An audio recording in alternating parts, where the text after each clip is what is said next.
Hello everyone, I am Diksha Kaushal. Today I welcome you all to the official YouTube channel of Chanakya Defense Group. And today I am going to start a new topic, that is valence bond theory. This topic is very important for NEET and JEE examination. तो इस topic से हमेशा कोई ना कोई question जो है वो जरूर पूछ लिया जाता है। ठीक है, तो हम वैलेंस बॉन्ड थ्योरी को आज स्टार्ट करने जा रहे हैं। अब वैलेंस बॉन्ड थ्योरी जो है ये क्या बताती है? बेसिकली ये जो थ्योरी बनी है ये प्रॉपरली बनी है फॉर कोवेलेंट बॉन्ड्स। ठीक है, जब आपको कोवेलेंट बॉन्ड्स जो हैं उनका स्टडी करना हो कि कोवेलेंट बॉन्ड बनती कैसे है। अभी तक तो हम यही स्टडी करते हैं ना कि कोवेलेंट बॉन्ड शेयरिंग से बनती है, कि दो इलेक्ट्रॉन आए। अभी तक आप क्या पढ़ते हो? अभी तक आप पढ़ते हो लुईस थ्योरी, ठीक है, जिसको आप कॉजल लुईस थ्योरी बोलते हो। कॉजल लुईस थ्योरी आप स्टडी करते हो और उसने क्या बोला था कि जब भी दो इलेक्ट्रॉन्स जो हैं वो क्या कर लेंगे, शेयरिंग कर लेंगे। तो शेयरिंग करने से क्या हो जाएगा, उनके बीच में कोवेलेंट बॉन्ड फॉर्म हो जाएगी। जिसमें आपने जैसे ये पढ़ा फ्लोरीन 2 का एग्जांपल ले लें, जैसे F2 का, तो F2 में आप क्या पढ़ते हो, लास्ट में वैलेंस इलेक्ट्रॉन होते हैं इसके 7। तो ये मैंने 7 वैलेंस इलेक्ट्रॉन इसके बनाए और 7 ही वैलेंस इलेक्ट्रॉन इसके बनाए। ठीक है, अब क्या होगा, ये वाला और ये वाला इलेक्ट्रॉन, जो दोनों इलेक्ट्रॉन है ये शेयर कर लेंगे। शेयर करने के बाद इसका भी स्ट्रक्चर कंप्लीट और शेयर करने के बाद इसका स्ट्रक्चर भी कंप्लीट। ठीक है, ये हमारी लुईस थ्योरी थी। बट ये जो वैलेंस बॉन्ड थ्योरी है, जिसको आप वीबीटी के नाम से जानते हो, वीबीटी जो है वो ये नहीं बोलती। वीबीटी बोलती है कि जब भी आप कोवेलेंट बॉन्ड बनाते हो तो उसमें इलेक्ट्रॉन की शेयरिंग के अलावा कुछ अलग कॉन्सेप्ट होता है, जिसमें आप क्या पढ़ते हो, वो अलग कॉन्सेप्ट होता है आपका ओवरलैपिंग।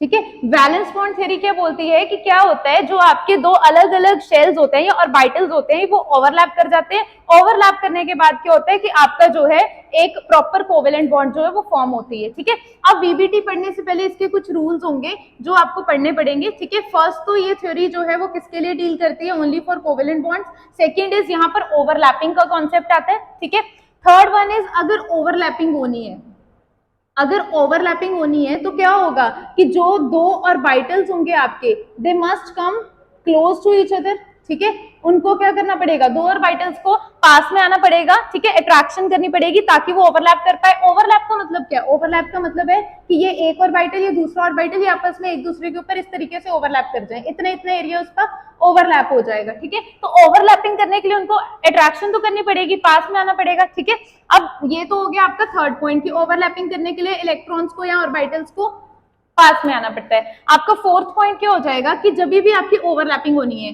तो ओवरलैपिंग जो है वो overlapping must be less than 50%। ठीक है, ओवरलैपिंग हमेशा 50% से कम होनी चाहिए, 50% से ज्यादा ओवरलैपिंग नहीं हो सकती। क्यों? क्योंकि देखो आपके पास एक एटम है, ठीक है, और ये दूसरा एटम है। एटम के सेंटर में क्या होता है, न्यूक्लियस। न्यूक्लियस हमेशा किसका होता है, पॉजिटिव चार्ज का होता है। यहाँ पर इसका न्यूक्लियस होगा, ये भी क्या होगा, पॉजिटिव चार्ज का। ठीक है, और अगर आप यहाँ पर इनके बाहर शेल्स को देखोगे तो शेल्स में क्या होता है, नेगेटिव चार्ज इलेक्ट्रॉन्स होते हैं, है ना। शेल में नेगेटिवली चार्ज इलेक्ट्रॉन्स होते हैं, यहाँ पर भी सब में नेगेटिव चार्ज इलेक्ट्रॉन होंगे। जब ये ओवरलैप करने के लिए पास में आएगा तो क्या होगा, ओवरलैपिंग इसलिए होगी क्योंकि इनके इलेक्ट्रॉन इसके न्यूक्लियस को अट्रैक्ट कर रहे हैं और इसके इलेक्ट्रॉन इसके न्यूक्लियस को अट्रैक्शन कर रहे हैं। दैट इज वाई ये ओवरलैप होंगे। बट जब ये ओवरलैप हो जाएगा ना, एक केस ऐसा आएगा जब ये ओवरलैपिंग हो जाएगी। ओवरलैपिंग होने के बाद क्या होगा, जो इसका न्यूक्लियस है, माने इसका न्यूक्लियस यहाँ पर है और इसका न्यूक्लियस यहाँ पर है।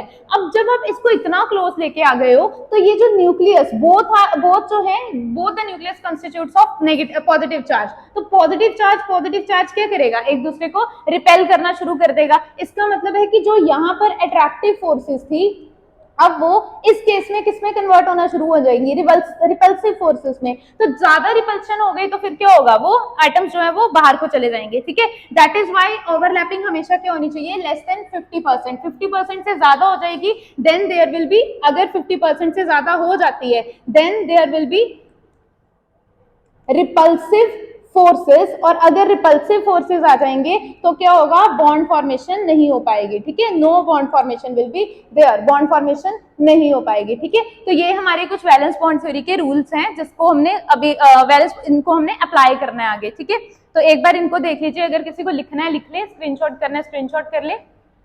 अब नेक्स्ट आ गया हमारा नेक्स्ट आ गया आपका कि वैलेंस बॉन्ड थ्योरी में जो ओवरलैपिंग होती है वो कितने तरह की होती है, ठीक है। टाइप्स ऑफ ओवरलैपिंग, कि ओवरलैपिंग हो कितने तरीके की सकती है। ओवरलैपिंग में क्या होगा, आपकी दो तरह की मेजर ओवरलैपिंग होती है, ठीक है। फर्स्ट जो है हमारी दैट इज एक्सियल ओवरलैपिंग, जिसको आप हेड ऑन हेड ओवरलैपिंग बोलते हो, and second one is the parallel और साइड वाइज ओवरलैपिंग, ठीक है।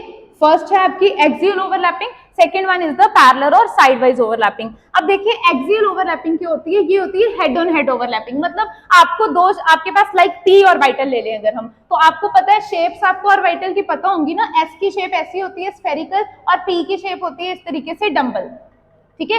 अब एस की शेप स्फेरिकल है, पी की शेप जो है वो डम्बल है। अब देखो अगर मैंने दो ऑर्बिटल्स को ओवरलैप करवाना है तो ये वाली जो साइड्स, ये वाली जो चीजें होती है ना इधर, ये वाली जो चीजें, इनको हम क्या कंसिस्ट करते हैं, इनको हम साइड्स में कंसिस्ट करते हैं, कि ये वाली जो है these are the sides of the orbitals, ठीक है। और जो आपका ये वाला पार्ट है, ऊपर वाला पार्ट है ये वाला, this one is considered as the head, ठीक है। अब एस में क्या होता है, एस की ना सिमेट्री होती है, हर साइड से सेम होता है, हर साइड से सेम होता है, तो क्या होगा, इसका ना तो कोई साइड है, ना ही आप कह सकते कोई हेड है, मतलब आप इसको साइड और हेड में डिवाइड नहीं कर सकते, तो दैट इज वाई हम ये बोलते हैं कि एस का ना सारी साइड पे हेड ही है, ठीक है। हम इसको साइड और हेड में डिवाइड करते ही नहीं है, तो एस फिर यहां से आपको पता चल गया एस जो है उसका क्या है, हर तरफ से हेड ही होता है, तो इसके कारण क्या होगा, ये हमेशा हेड ऑन हेड ओवरलैपिंग करेगा। तो जो एक्सियल ओवरलैपिंग होती है ना, ये किसके अंदर होती है, एक तो एस और एस, दो एस और वाइटल मिलेंगे तो हमेशा आपकी एक्सियल ओवरलैपिंग होगी। सेकंड वाले में अगर एस और पी और वाइटल मिलेगा, अब देखो इसमें एक एस है ना, एस तो आपका पता है आपको साइड वाइज ओवरलैपिंग नहीं कर पाता, तो यहाँ पर भी क्या हो सकता है, आपकी हेड ऑन हेड ओवरलैपिंग होगी axial. And third one is P and P जो है वो मिलकर भी आपकी कौन सी ओवरलैपिंग कर सकते हैं, एक्सियल ओवरलैपिंग, ठीक है। बट अगर आप पैरेलल ओवरलैपिंग में पढ़े तो पैरेलल ओवरलैपिंग में क्या होगा, पैरेलल ओवरलैपिंग में जो आपका एस एंड एस है, it can never form parallel overlapping, ये कभी पैरेलल आ ही नहीं पाएगा क्योंकि इसके पास साइड है ही नहीं है, ठीक है। उसके बाद अगर हम बात करें पी और डी की, एस और एस और एस और पी ये दोनों पैरेलल ओवरलैपिंग नहीं कर सकते। पी और डी की बात करो तो पी और डी हमेशा पैरेलल ओवरलैप करते हैं, और पी और पी की बात करें तो इनमें भी क्या होगा, पैरेलल ओवरलैपिंग हो सकती है, मतलब पी और पी में एक्सियल भी हो सकती है, पैरेलल भी हो सकती है, वो आपको डिसाइड करना पड़ेगा कि किस तरीके से एक्सियल और पैरेलल ओवरलैपिंग होगी, ठीक है। अब देखिए जो एक्सियल ओवरलैपिंग जब भी होती है ना, तो एक्सियल ओवरलैपिंग में हम हमेशा क्या बोलते हैं कि यहाँ पर कौन सी बॉन्ड की फॉर्मेशन हुई है, यहाँ पर सिग्मा बॉन्ड की फॉर्मेशन हुई है। और अगर आप पैरेलल ओवरलैपिंग की बात करते हो तो पैरेलल ओवरलैपिंग में हम हमेशा क्या बोलते हैं कि यहाँ पर कौन सी बॉन्ड बनी है, यहाँ पर पाई बॉन्ड की फॉर्मेशन हुई है, ठीक है। अभी मैं एक्सियल जो है वो स्टार्ट करने जा रही हूँ, एक एग्जाम्पल बना के दिखाऊंगी, फिर आपको समझ में आएगा कि एक्सियल जो है वो कैसे होती है, ठीक है। चलिए उसके बाद आपका एक्सियल ओवरलैपिंग का एग्जाम्पल एक कंसिडर कर लेते हैं। सबसे पहले हमने एक्सियल ओवरलैपिंग में क्या बोला मैंने आपको कि एक्सियल जो होती है ये एक एस और एस में होती है, एस और पी में होती है, पी और पी में हो सकती है, ठीक है। और जब भी एक्सियल ओवरलैपिंग होती है तो पाई बॉन्ड बनती है। अब एक बार एस एस को कंसिडर कर लेते हैं, पहला वाला जो है हमारा case that is S and S overlapping. S and S की ओवरलैपिंग अगर मैं आपको समझाऊं तो देखें, ये आप H2 के एग्जाम्पल ले लेते हैं, ठीक है। H2 में देखो क्या होगा, H2 एक मॉलिक्यूल है, तो इसके अंदर एक हाइड्रोजन है और इसके अंदर एक दूसरा हाइड्रोजन है। अगर आप इसकी कॉन्फ़िगरेशन करो, H2 जो होता है हाइड्रोजन का एटॉमिक नंबर कितना होता है, एटॉमिक नंबर होता है 1, ठीक है। एटॉमिक नंबर 1, तो इसकी कॉन्फ़िगरेशन अकॉर्डिंग टू ऑब्बो प्रिंसिपल क्या हो जाएगी, 1s1। यहाँ पर भी 1 है तो अकॉर्डिंग टू ऑब्बो प्रिंसिपल 1s1 इसकी कॉन्फ़िगरेशन हो जाएगी। अब अगर आप इसके ऑर्बिटल बनाओ तो ये इसका ऑर्बिटल होगा 1s वाला, ठीक है। और 1s में एक इलेक्ट्रॉन यहाँ है, एक इलेक्ट्रॉन यहाँ पर है, ठीक है। अब देखो आपको जरूरी नहीं होता कि आपको इलेक्ट्रॉन जो है वो आपको सीधा ही डालना है, इलेक्ट्रॉन को आप ऐसे भी डाल सकते हो। अगर आपके पास एक सिंगल ऑर्बिटल है तो आप इलेक्ट्रॉन को चाहे ऐसे डालो, चाहे आप इलेक्ट्रॉन को ऐसे डालो, आप दोनों तरीके से डाल सकते हो। ये मैं इसीलिए बता रही हूँ क्योंकि जब ये ओवरलैप करेगा तो एक इलेक्ट्रॉन की स्पिन जो है वो उल्टी होनी चाहिए। आपको पता होगा क्वांटम थ्योरी के हिसाब से कि हमेशा जो ऑपोजिट स्पिन है वही एक ऑर्बिटल में ऐड हो सकती है, ठीक है।